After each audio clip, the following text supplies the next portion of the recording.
Hi Aquarius, welcome to your October 2019 Twin Flames reading.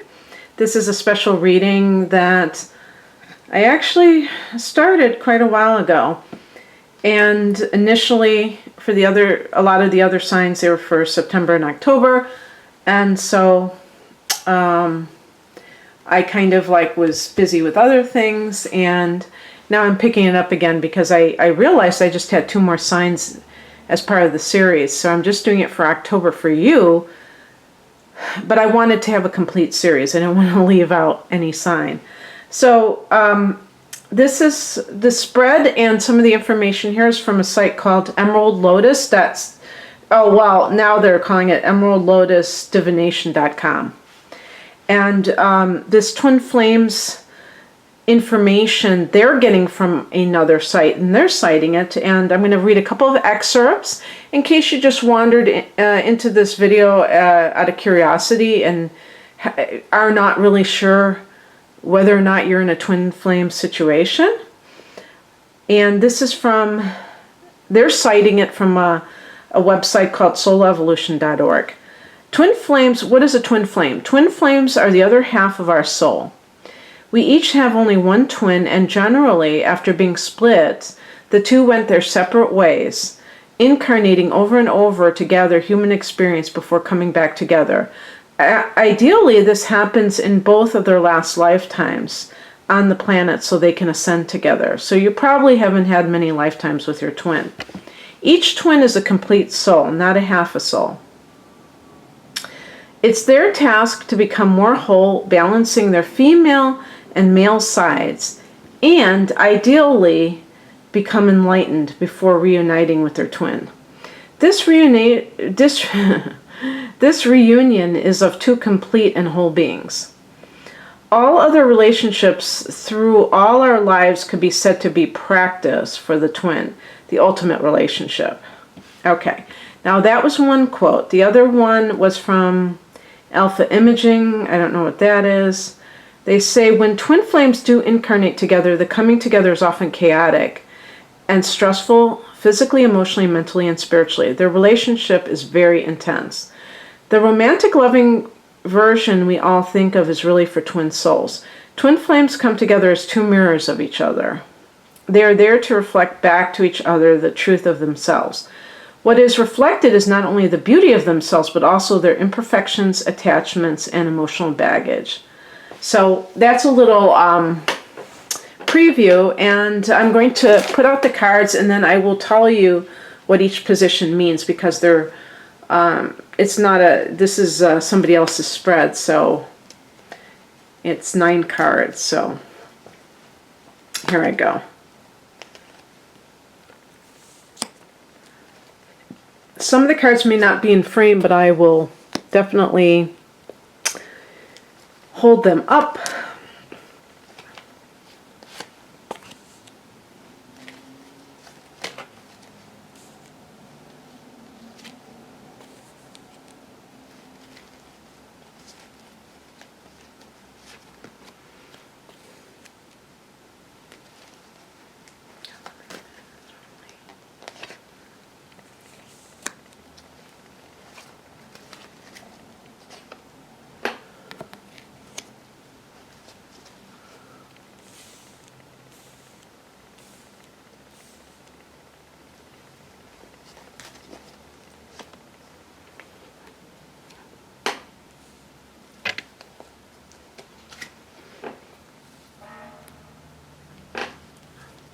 All right.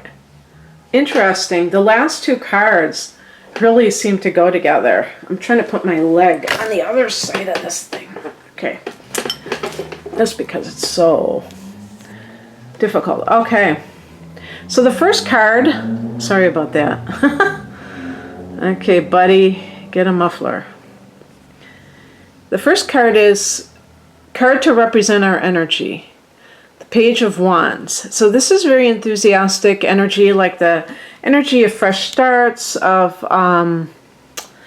positive interactions. I did your opposite sign, Leo, before I did this reading, You were the two signs that I did not do in the initial batch of twin flame readings. And that's really interesting because that's almost like that kind of Leo energy, very enthusiastic, the fire energy. But that it's also to me like a youthful energy. Pages are children. And with wands, it's like the inner child to me, that you demonstrate that in the world as, you know, however you live your life. Aquarians are free spirits. I don't typically think of Aquarians as being very emotive, as being very like outwardly, you know, gushing or kind of bubbling with their enthusiasm. They seem kind of like cool cucumbers to me, but it doesn't matter because you can still have that tendency to be very excited by life, like a kid on, you know, Christmas, just by your sense of expectancy. So that's cool. And then the second card is, here's another fire energy. Yeah. What is our purpose together in this lifetime? King of Wands. This is about self-mastery, the ultimate level. So again, you know, kind of piggybacking on that first card, the fire energy is very much about freedom, which Aquarians can dig, about joy, cultivating joy, and about creativity, autonomy. And these are themes that can kind of be universal for both the air and the fire signs, where both of these two elements really resonate with the idea of freedom and being individuals, being very resourceful, not having to depend on others for things, doing it yourself, perhaps. Definitely, that can all be coming into play for some reason. Number 3, an important lesson we must learn in this lifetime. Another king. Okay, King of Swords. Now, I think because, you know, you are swords, Aquarius, you are a part of that, being an air sign. I think that it can be learning how to be in touch with your feelings, because the King of Swords can sometimes be out of touch with his feelings. He may be very rational and he may have a lot of self-control, but he may be a little bit too detached from his emotional nature and therefore have the tendency to kind of like live in his head too much. And so here we have two kings which represent self-empowerment, as far as I'm concerned, or self-mastery. But one is fire and one is air. Fire is passion and air is intellect and cool.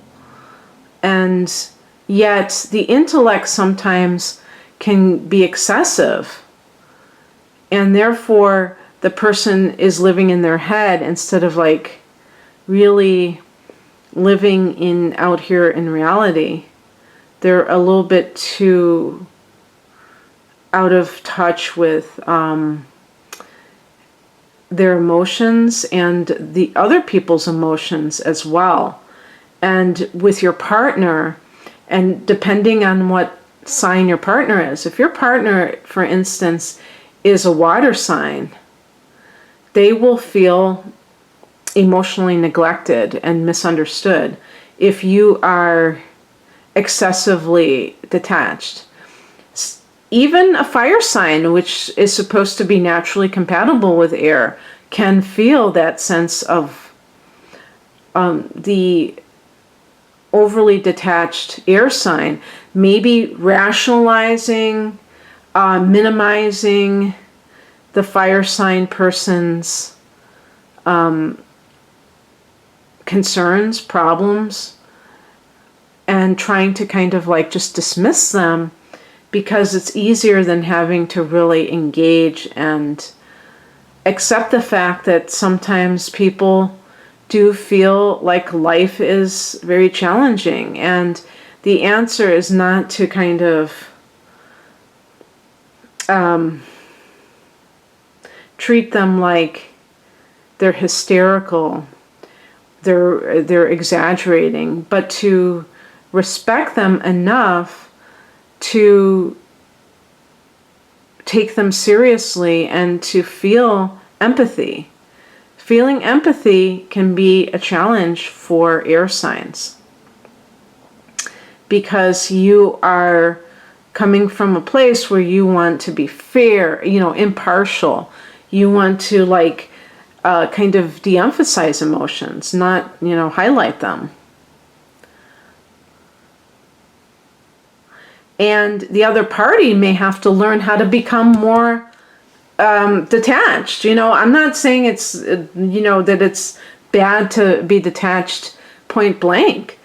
If you're dealing with somebody who is a fire or an air sign, a fire or water sign, in particular, they may be too emotional, hot-headed, what have you, and that may be something where they need to learn how to have more of this, what I would categorize as objectivity, in order to be able to navigate life from a more rational point of view. Emotions are not rational. 4, how can we grow from this lesson? The Hermit card. Aquarius is a very social being. Although you may be detached, you still enjoy circulating among other people. And because of this, you have a tendency to sometimes, maybe not all the times, but you're outside of yourself. You're kind of like always interacting with others instead of like going within. And you're highly intuitive, so it's not anything to do with that. But just because, any yang or masculine sign, any air and fire sign, has to really take time to be alone, because you do tend to be more in that social realm. If your sun is in the 12th house, if you have a moon or maybe other personal planets in Pisces, you may be a little bit less inclined to be social, but most of you will. And the Hermit card is about keeping your own counsel, tending to your own garden instead of trying to solve other people's problems, looking within for your own answers, and things of that nature. Not trying to be something that, I don't mean being something, not always having to seek the stimulation of other people's opinions and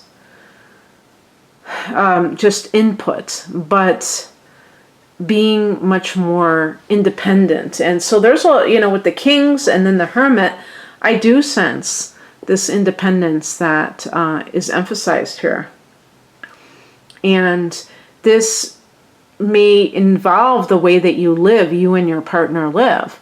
Maybe you need to live in a less populated area so that you have more time to yourself. Maybe living in a suburb or a city is just too it's too accessible when it comes to interacting with others, and you need that kind of solitude. It might not be for the rest of your life. It could just be for a season, but you still need it, in order to feel like you are introspective enough. And then what do your lives look like after you've completed this lesson? The Hangman. Now, interestingly, I mean, this, to me, the Hermit, even though it's associated with Virgo, it reminds me of Virgo's opposite house, of Pisces, the 12th house. And this card is connected to Neptune, and I would imagine Pisces, the sign ruled by Neptune. This is a card of surrender. Sometimes it can be a card of being in a limbo state where you're kind of in between, like, periods of time in life. Maybe it's a transitional period, but I think that this card is a card of surrender in this context. And this can mean, for Aquarius, the ability to be more willing to let, how does that saying go? Live and let live. You're a fixed sign, Aquarius. Fixed signs are not initiators and aggressors, but they take what exists and they want to provide continuity to it. So they are the builders and the endurers. You have a lot of endurance. You have a lot of consistency in your nature. So you're the kind of person, even though Aquarius does tend to surprise from time to time, you are typically quite dependable and consistent. And yet, because of this fixed nature, you tend to have a hard time with change. And when you see that life is changing, you can dig in your heels and be quite stubborn and try to prevent change from happening. Well, change is inevitable in life, and we have to be very open to change so that we can grow. Otherwise, there's too much stagnancy. So the Hangman could indicate going with the flow more, giving it up to God. What they say, why can't I think right now? Let go and let God. That's kind of connected to this card too. So that ability to kind of like chill and not be controlling, which is one of the traits that Aquarius engages in when they feel out of control, as they start to become controlling. And this means that, you know, even if you sense that there's change on the horizon, or just in your general life, you're just willing to let it go and not to hold on to it. And this also applies to the person that you're with. And if they are a Leo, you're both fixed signs, so you both really need that lesson. Okay, 6 is something we can do to strengthen our bond, a strength card. Isn't that great? And this is a card of Leo. The strength card is connected to self-esteem and confidence, and it can even be your immune system.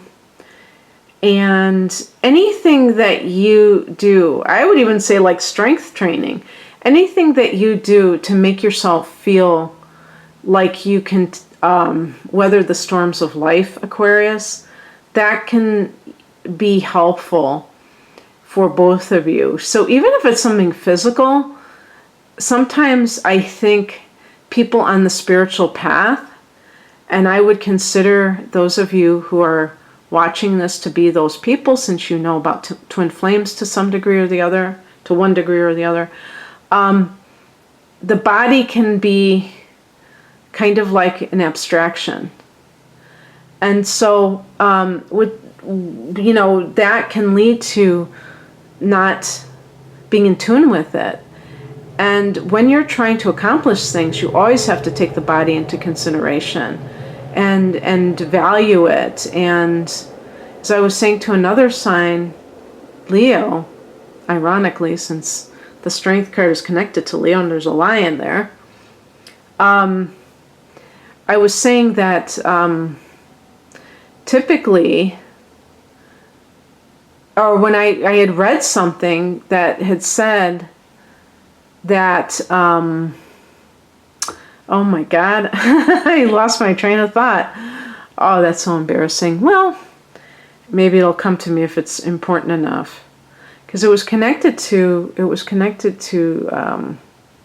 this card, I think. Ugh, I can't stand when that happens. Oh well, c'est la vie. And let's see what else I can say about this.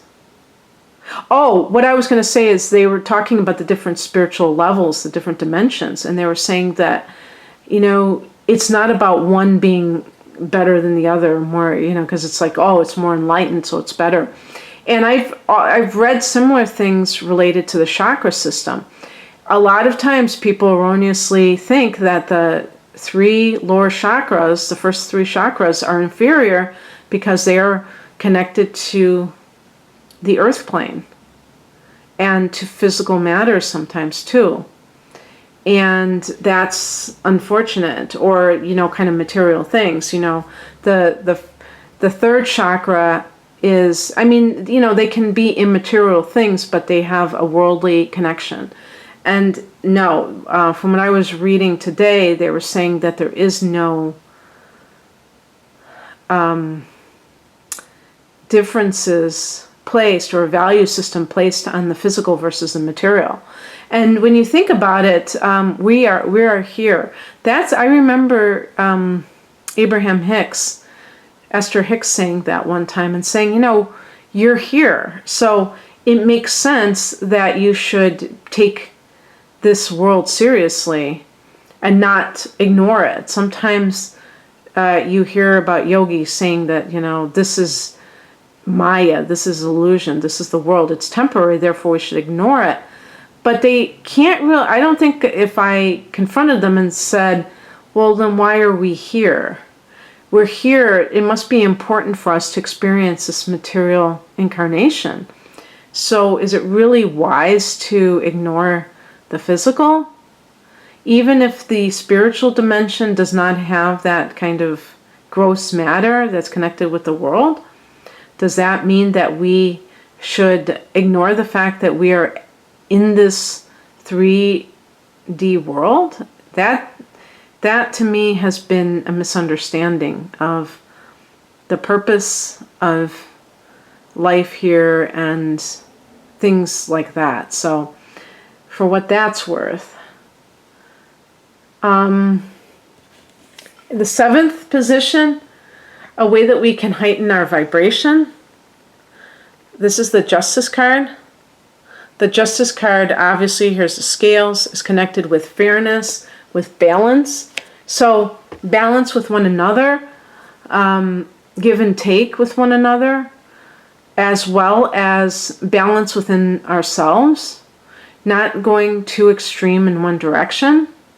And actually, this is one of the best things that couples do for one another. They can sense when another person is imbalanced, not just in their habits, but in their emotions.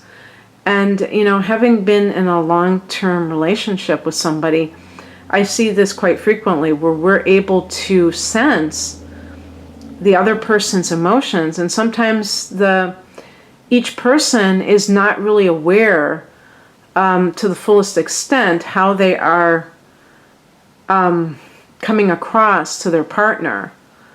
And the other person can say, hey, whoa, you're really, you seem to be very upset right now.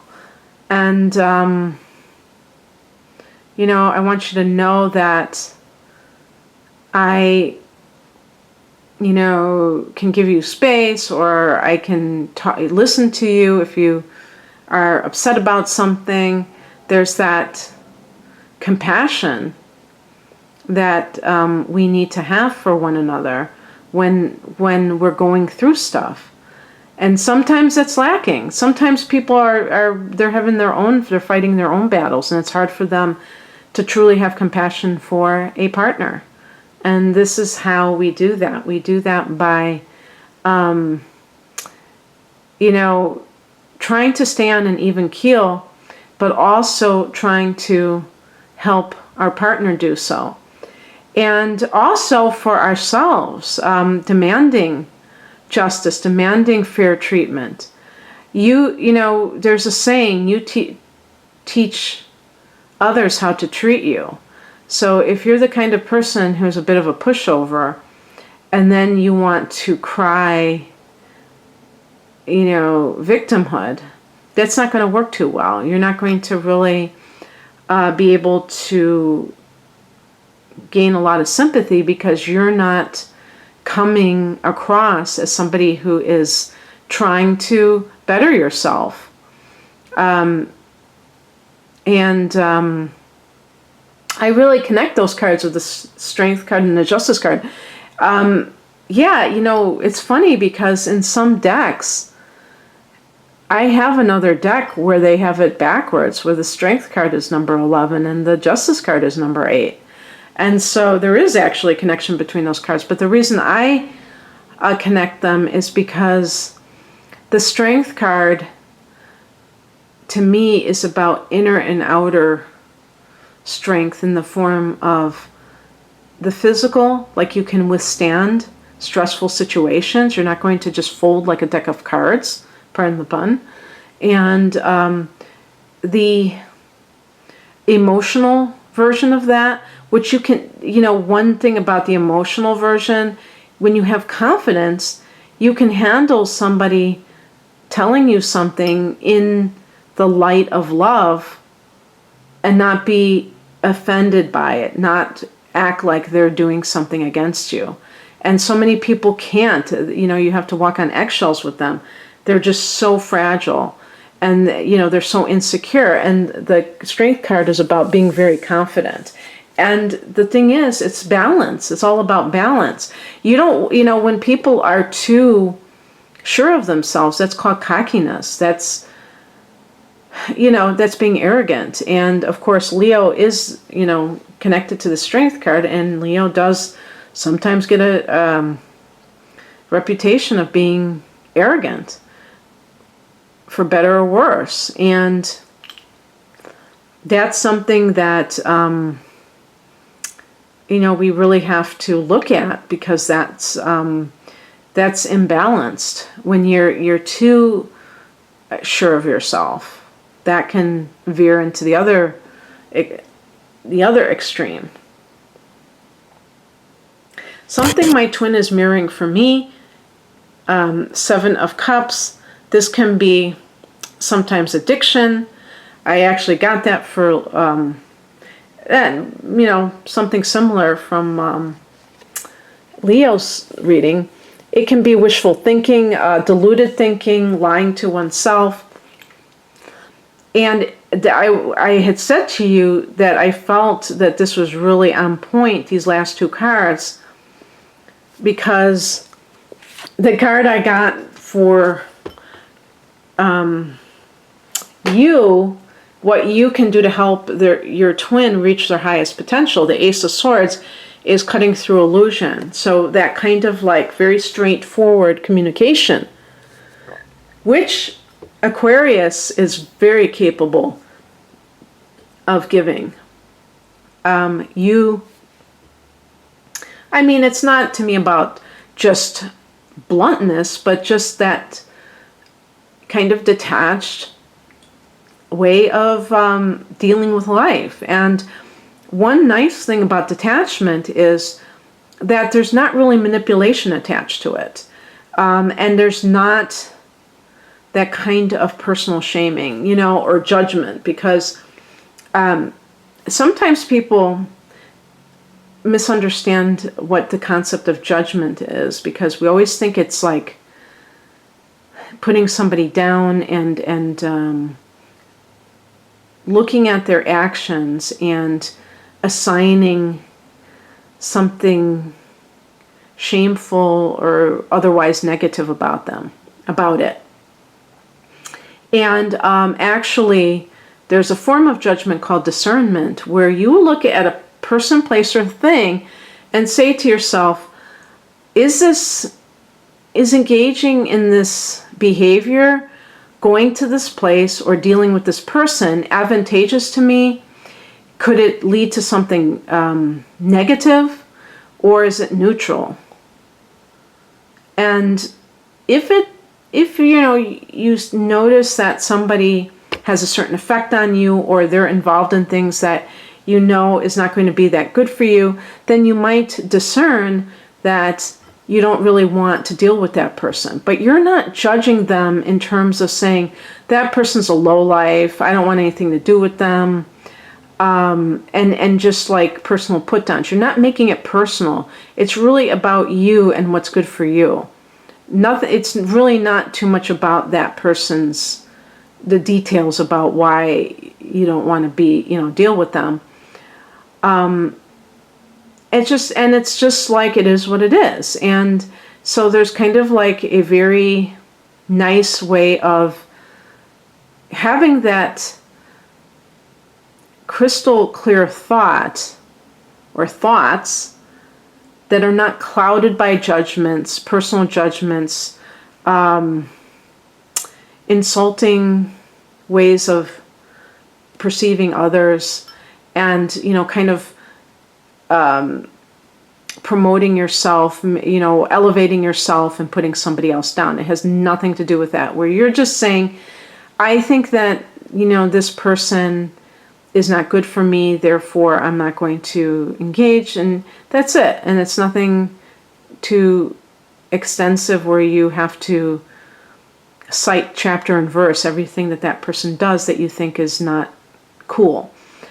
But in dealing with this other person, they may be a very creative person, they may have some good qualities that are connected to cups and what cups represent, but they may have other things like addictions, being overly emotional, having a hard time being clear-headed.